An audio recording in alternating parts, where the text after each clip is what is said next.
Hello viewers, welcome to Ramu சமையல். இன்றைக்கி நம்ம சமையலை பார்க்க போகிறது, இன்றைக்கி இந்த அடிக்கிற வெயிலுக்கு நம்ம ஜில்லுன்னு ஒரு கேரட் வச்சு தான் ஒரு ஸ்மூத்தி தான் நம்ம ரெடி பண்ண போகிறோம். இதுக்கு நம்ம ஸ்டவ் ஆன் பண்ணி ஒரு குக்கரை நான் வச்சுருக்கேன்.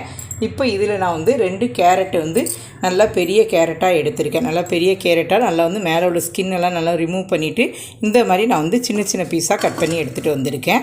இதை இதில் ஆட் பண்ணிடலாம். இப்போ இதில் பார்த்திங்கன்னா ஒரு 10 முந்திரி பருப்பு எடுத்து வச்சுருக்கேன். இதையும் இதில் ஆட் பண்ணிடலாம். ஆட் பண்ணிவிட்டு இப்போ இதில் ஒரு 15 கிஸ்மிஸ் எடுத்திருக்கேன். இதையும் இதில் ஆட் பண்ணிடலாம். இப்போ இது இன்னும் கொஞ்சம் நல்லா ஹெல்த்தியாக இருக்கிறதுக்கு நான் ஒரு 10 பேரிச்சம்பழ சுளைகள் எடுத்திருக்கேன். இதையும் இதில் ஆட் பண்ணிடலாம். இது எல்லாம் போட்டு நம்ம செய்யும்போது இந்த கேரட் ஸ்மூத்தி ரொம்ப சூப்பராக இருக்கும். இங்கே பாருங்கள், இப்போ இதில் தேவையான அளவு கொஞ்சமாக தண்ணி ஆட் பண்ணிடலாம். தண்ணி ஆட் பண்ணிவிட்டு குக்கரை மூடி போட்டு கரெக்டாக ஒரு 2 விசில் விட்டு எடுத்துக்கிடுவோம். இப்போ இதில் பார்த்திங்கன்னா ஒரே ஒரு சிட்டிகை சுகர் ஆட் பண்ணிட்டோம்னா நல்லா ஸ்மூத்தாக நமக்கு வெந்து கிடைக்கும். இங்கே பாருங்கள், இதையும் இதில் ஆட் பண்ணிடலாம். ஆட் பண்ணிவிட்டு நல்லா கலந்து விட்டுருங்க.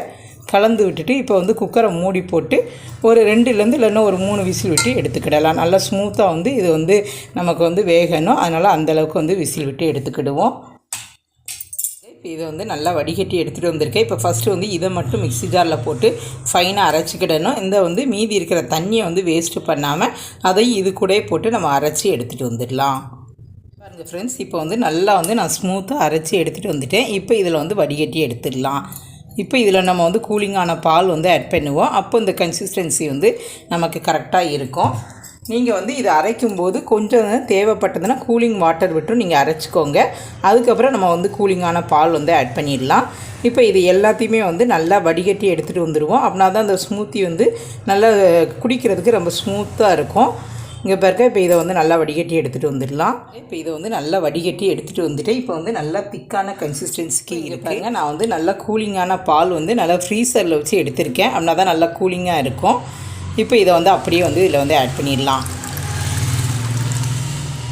இப்போ பாருங்கள், நமக்கு தேவையான நான் கிட்டத்தட்ட ஒரு 3 டம்ளர் ஆட் பண்ணியிருக்கேன். இங்கே பாருங்கள், நல்லா திக்கான கன்சிஸ்டன்சிக்கு இருக்குது. பாருங்கள், இந்த அளவுக்கு இருந்தால் தான் இந்த ஸ்மூத்தி குடிக்கிறதுக்கு நல்லா இருக்கும். இப்போ இதில் தேவையானது நம்ம சுகர் ஆட் பண்ணிக்கலாம். நம்ம பேரிச்சம்பழமும் கொஞ்சம் ஆட் பண்ணியிருக்கோம். அதனால் பார்த்துட்டு சுகர் ஆட் பண்ணிக்கோங்க. நான் ஒரு 3 டேபிள் ஸ்பூன் அளவுக்கு எடுத்திருக்கேன். இதையும் ஆட் பண்ணிடலாம். ஆட் பண்ணிவிட்டு இப்போ நல்லா கலந்து விட்டுருங்க. கலந்து விட்டுட்டு இது நீங்கள் மார்னிங் ஒரு டயட்டில் இருக்கக்கூடியவங்களும் இது மாதிரி நீங்கள் மார்னிங் பிரேக்ஃபாஸ்ட்டுக்கு பதிலாக இது மாதிரி செஞ்சு குடிக்கலாம். ஒரு ஹெல்த்தியான ஒரு ஸ்மூத்தியாக இருக்கும். நம்ம பேரிச்சம்பழம் முந்திரி பருப்பு எல்லாம் ஆட் பண்ணுறதுனால கொஞ்சம் ரொம்ப ரிச் டேஸ்ட்டாக இருக்கும். நீங்கள் இதில் வேணால் மற்ற நட்ஸும் கூட கொஞ்சம் நீங்கள் ஆட் பண்ணிக்கலாம். இங்கே பாருங்கள், இப்போ இது எல்லாத்தையும் நல்லா கலந்து விட்டுருங்க. இப்போ இந்த ஸ்டேஜில் நான் இதில் இன்னும் கொஞ்சம் ஃப்ளேவருக்காக ஒரு 2 ட்ராப்ஸ் நான் வெண்ணிலா எக்ஸ்ட்ராக்ட் எடுத்து வச்சுருக்கேன். இதையும் இதில் ஆட் பண்ணிடலாம். உங்கள்கிட்ட வெண்ணிலா எக்ஸ்ட்ராக்ட் இல்லைன்னா நீங்கள் கொஞ்சமாக ஏலக்காய் பவுடர் ஆட் பண்ணிட்டீங்கன்னா போதும். நான் ஏற்கனவே இந்த கேரட் ஸ்மூத்தி செஞ்சு சாப்பிட்டோம். ரொம்ப டேஸ்ட் ரொம்ப சூப்பராக இருந்தது. ஒரு லிக்விடான நம்ம ஐஸ்கிரீம் சாப்பிட்டா எப்படி இருக்குமோ அதனோட டேஸ்ட்டில் ரொம்ப சூப்பராக இருந்தது. கண்டிப்பாக நீங்களும் இது மாதிரி ட்ரை பண்ணி பாருங்கள்.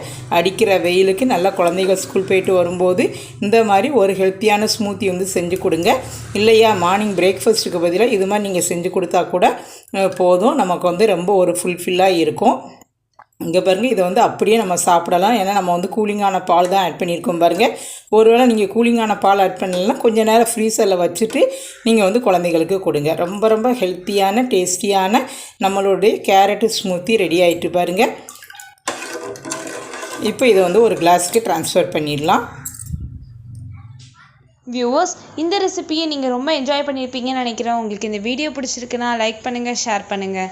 மறக்காமல் ராமு சமையலுக்கு சப்ஸ்கிரைப் பண்ணிவிட்டு பக்கத்தில் இருக்க பெல் ஐக்கானை கிளிக் பண்ணிடுங்க. Okay viewers, thank you.